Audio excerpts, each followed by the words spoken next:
푸신구아는 문자 정성에서 가장 먼저 유래한 성어입니다. 이 성어는 뗄나무를 안고 불을 끈다는 뜻으로 잘못된 방법으로 재앙을 없애려 하다가 오히려 재앙을 더 키우는 것을 비유합니다. 전국시대 위나라는 끊임없이 진나라의 침략을 받았습니다.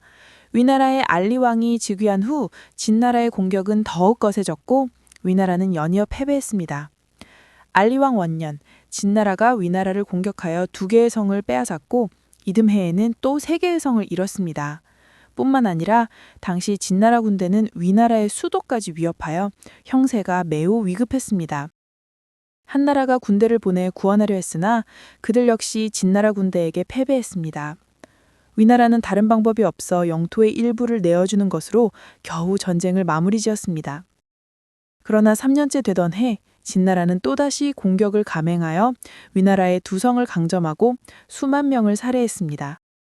4년째 되던 해에는 진나라가 위나라, 한나라, 조나라 3국의 연합군을 대파하여 15만 명의 병사를 죽였고 위나라의 대장 망묘 또한 이 전투에서 실종되었습니다.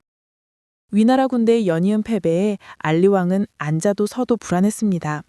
이때 위나라의 또 다른 대장 단간자 역시 크게 두려워하며 당장의 안위를 위해 알리왕에게 남양 땅을 진나라에 떼어주고 전쟁을 멈추고 화친할 것을 청하자고 건의했습니다.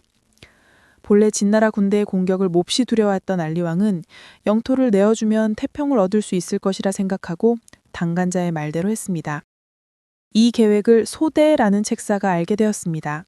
그는 합종책으로 진나라에 맞서자라고 주장했던 소진의 동생으로 그 역시 여러 제후국이 연합하여 진나라에 대항해야 한다고 강력하게 주장하는 인물이었습니다. 소대는 위나라가 영토를 떼어주고 화친을 구하려 한다는 사실을 알고는 알리왕에게 이렇게 말했습니다. 침략자는 탐욕이 끝이 없어 영토나 관리로 평화를 사려는 것은 불가능합니다. 당신의 영토가 남아있는 한 진나라의 침략 욕구를 만족시킬 수는 없을 것입니다. 소대는 다음과 같은 비유를 들었습니다. 이것은 마치 뗄나무를 안고 불을 끌어가는 것과 같습니다. 뗄나무를 계속해서 불 속에 던져 넣는데 어찌 불을 끌 수 있겠습니까? 뗄나무가 다 타서 없어지지 않는 한 불은 결코 꺼지지 않을 것입니다. 소대가 이치에 맞게 설명했음에도 불구하고 겁이 많았던 알리왕은 눈앞의 태평만을 생각하며 굴욕적인 화친만을 고집했습니다. 그는 소대의 말을 전혀 듣지 않고 결국 신하들의 의견에 따라 위나라의 넓은 영토를 진나라에 넘겨주었습니다.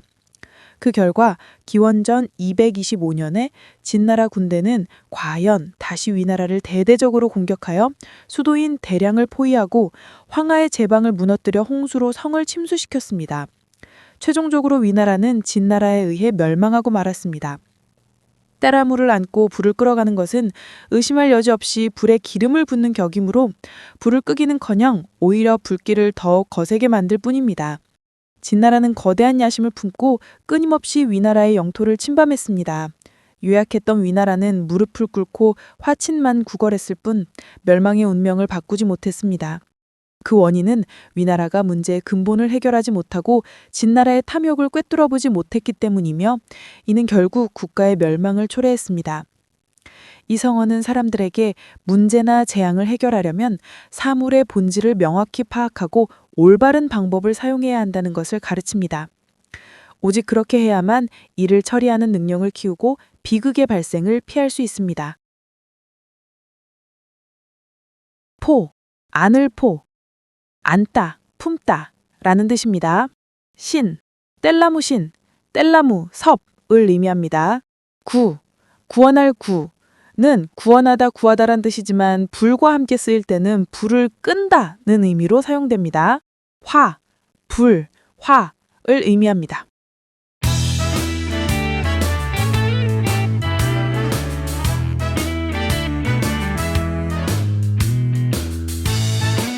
포신구와 여기로 한번 깊숙이 들어가 보겠습니다. 네, 땔감을 안고 불 속으로 뛰어든다니 상상만 해도 좀 그렇죠. 맞아요. 아찔하죠. 이 오래된 비유가 사실은 현재 우리 의사결정에도 큰 통찰을 준다는 거죠. 네, 그렇습니다. 이게 단순히 비효율적이다 이런 차원을 넘어서요. 해결하려던 문제를 오히려 키우는 그런 특정 패턴을 딱 꾸짖는 말이거든요. 아, 문제를 키운다. 네. 그래서 이번 딥다이브에서는 이 말의 시작점, 그러니까 고대 중국 전쟁터부터 해서요, 쭉 거슬러 올라와서 20세기 유럽 외교, 그리고 현대사회 문제들까지 이게 어떻게 반복되고 또 왜 우리가 이걸 알아야 하는지 그걸 파헤쳐 보는 게 목표입니다. 좋습니다. 그럼 바로 그 기원부터 한번 가볼까요? 기원전 3세기 그 진나라가 강성해지고 위나라는 점점 기울던 그때였죠. 네, 맞아요. 진나라 압박이 거세지니까 위나라 신하들 사이에서 일단 땅이라도 좀 떼주고 숨이라도 돌리자, 뭐 이런 얘기가 나온 거죠. 아, 그게 문제의 시작이었군요. 그때 손신이라는 신하가 아주 강하게 반대를 합니다. 왕에게 직언을 하죠. 땅으로 진나라 섬기는 거요. 그거 땔감 안고 불 끄려는 거랑 똑같습니다. 땔감을 안고 불을 끈다. 땔감이 다 타기 전에는요, 불 절대 안 꺼집니다. 이렇게요. 그러니까 단순히 땅 면뜨기 잃는 문제가 아니다 이겁니다. 아, 진나라의 그 끝없는 야욕이라는 불길에 위나라 땅이라는 땔감을 그냥 계속 던져주는 꼴이다. 와, 본질을 꿰뚫었네요. 정확해요. 문제 해결이 아니라 그냥 불을 더 키우는 행위라는 거죠. 듣고 보니 그러네요. 당장 눈앞의 위험만 피하려다가 결국 더 큰 재앙을 불러오는 뭐랄까 연료를 공급한 셈이군요. 그게 바로 이 포신구화의 무서운 점, 전략적인 함정인 거죠. 함정이다. 네. 유한한 자원, 그러니까 위나라 땅으로요. 진나라의 그 무한한 정복력이라는 불을 어떻게 끄겠어요? 이건 뭐 필연적으로 실패할 수밖에 없는 거죠. 하긴 끝이 없으니까요. 네. 땅을 주면 줄수록 진나라는 더 강해지고 또 다음 침략 구실도 생기고 힘도 얻고 이게 악순환이에요. 스스로 파멸을 향해 달려가는 그런 구조죠. 근본 원인은 보지 못하고 그냥 눈앞의 증상만 어떻게 해보려다가 병을 더 키운 거군요. 정확합니다. 근본 원인, 즉 진나라의 팽창 야욕은 외면한 채 말이죠. 야, 근데 이 패턴이 정말 역사는 반복된다고 하잖아요. 송나라 소순의 육국론에서도 비슷한 이야기가 나온다고요. 네, 맞아요. 청취자님 보내주신 자료에도 그 부분이 있었죠. 소수는 6나라가 망한 게 군사력이 약해서가 아니라고 봤어요. 바로 이 포신구화, 땅을 떼서 진나라에 바친 것, 그게 재앙이었다고 지적합니다. 아, 그 유명한 구절 있잖아요. 오늘 5성 바치고 내일 10성 바치고 그래야 하룻밤 편히 자는데 자고 일어나면 또 국경에 진나라 군대가 와 있다. 네, 바로 그 구절이죠. 이 전략이 얼마나 중독적이고 또 파멸적인지를 정말 생생하게 보여주는 대목입니다. 정말 섬뜩하네요. 근데 이게 20세기에도 비슷하게 재현됐다는 거죠? 놀랍게도 그렇습니다. 1930년대 영국 체인볼린 총리의 그 유명한 대독일 유화 정책이죠. 아, 뮌헨 협정. 네. 1938년 뮌헨 협정. 히틀러의 야욕이라는 그 불을 좀 달래려고 체코슬로바키아의 수데텐란트라는 땔감을 그냥 넘겨준 거잖아요. 이게 구조적으로 보면 위나라가 진나라에 땅 바친 거랑 똑같아요. 체인벌린이 그때 우리 시대를 위한 평화를 외쳤다고 하는데 그게 아까 소순이 말한 하룻밤의 편안함이랑 너무 겹쳐 보여서 좀 씁쓸하네요. 그렇죠. 결과는 뭐 우리 모두 알다시피 평화가 아니라 더 큰 불길, 2차 세계대전으로 번졌으니까요. 결국 불을 끈 게 아니라 기름을 부은 거네요, 정말. 중요한 건 이 포신구화 함정이 그냥 과거 이야기가 아니라는 겁니다. 지금도 계속되고 있어요. 아, 현대에도요? 어떤 식으로요? 국제관계 같은 데서요. 예를 들어 어떤 세력의 근본적인 목표, 뭐 영토 확장이든 영향력 강화든 그걸 바꿀 의지가 전혀 없는데 자꾸 뭔가를 내주면서 달래려고 시도하는 거죠. 그게 오히려 상대방 힘만 키워줄 수 있다는 비판이 계속 나옵니다. 경제 위기 때도 뭔가 비슷할 수 있겠네요. 당장 돈이 안 도는 유동성 위기라는 불을 끄려고 무작정 유동성이라는 땔감을 막 풀면 네. 그러면 당장은 좀 괜찮아 보일 수 있죠. 하지만 그게 장기적으로는 도덕 속 해이를 낳거나 더 큰 시스템 리스크의 씨앗이 될 수도 있다는 지적이 나오는 거죠. 이것도 같은 맥락이에요. 하긴 일상에서도 찾아볼 수 있을 것 같아요. 뭐 잘못한 아이를 계속 감싸기만 하는 부모님이라든가. 맞아요.